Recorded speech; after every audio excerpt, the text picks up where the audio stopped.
Dan, dealing in the desert. September 3rd, about 1:30 in the morning.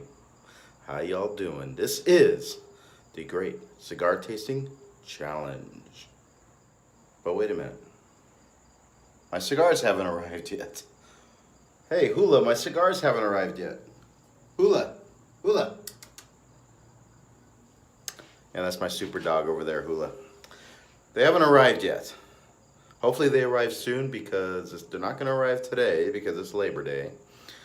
Hopefully they arrive on Tuesday because Wednesday the Ash Holes, A-S-H Holes, are going to do their podcast of their first pairing of Cigar 1 and Cigar 2. Cigar 1 and Cigar 2. Cigar 1 and Cigar 2. The winner of that will determine what Cigar 9 is going to be. And I've decided, well, this is a video to kind of explain a little bit of what's going on here with Super Dan, all right? Let me just put it out there right now. This is going to be one man's opinion, and it is not going to be an expert opinion, but it'll be an opinion. And I have smoked a few cigars, not a lot, definitely not as much as these guys.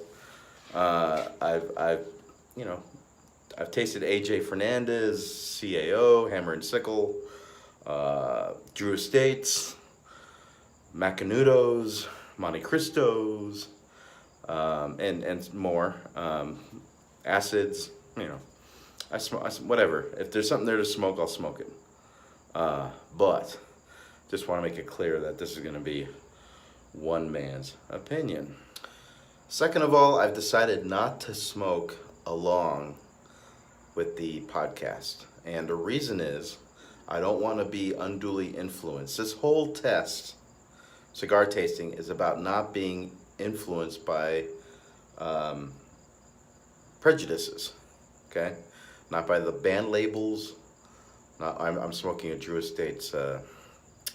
If you're curious, I'm smoking a Isla del Sol right now. Anyways, I don't want to be influenced by labels. I don't want to be influenced by the price, and I don't want to be influenced by them. And if I start listening to them as I'm smoking and they say, yeah, well, it tastes like a coffee coconut mix with hints of cherry. Guess what? In your mind, you start thinking, oh yeah, I taste that. I taste coffee and coconuts with a hint of cherry. The mind is a weird thing. So I've decided I don't want to do that. So I'm going to be doing this testing without watching the podcast, whether the cigars come on time or not. I was hoping they were going to come on Friday because then they'll have some time in the humidor, but that doesn't seem to be the case. We'll see what happens on Tuesday when they come. Hopefully the cigar shop has it down pat in shipping cigars, and they'll be ready to smoke right out the gate, because they're not going to have very much time in the humidor at all. Next, I'm definitely going to drink something with these cigars to wash the palate between the smokes of the different cigars. Don't know what it's going to be yet. I was thinking water, I was thinking apple juice, I was thinking beer. I don't know. Who knows what the pairing is for these cigars? We don't even know what the cigars are. So there's a chance it could be water, and there's a chance that it could be something else. Next, since this is a layman's opinion, one man's opinion, I'm not going to go super in depth with these cigars. I'm going to, basically look at the construction, the hardness, the squishiness, the veins, the wrapper. I'm going to try to guess if it's a Connecticut or a Maduro or a natural or whatever the heck it is. We'll look at the size of the cigars. A lot of cigar smokers like to use these fancy words like Churchill, Robusto, Toro, Corona, Light Corona, Torpedo. If you're a beginning person with these cigars, don't worry about it. It's going to be small, medium, or large, all right? We'll consider a Robusto around a medium, a Churchill about a large, and a Corona is kind of a little, or Figueroa or whatever. We'll figure it out.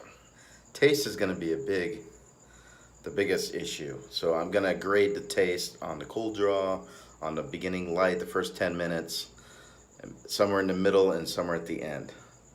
And then I'm gonna give it a score. I'm gonna have a sheet of paper with a line down the middle. One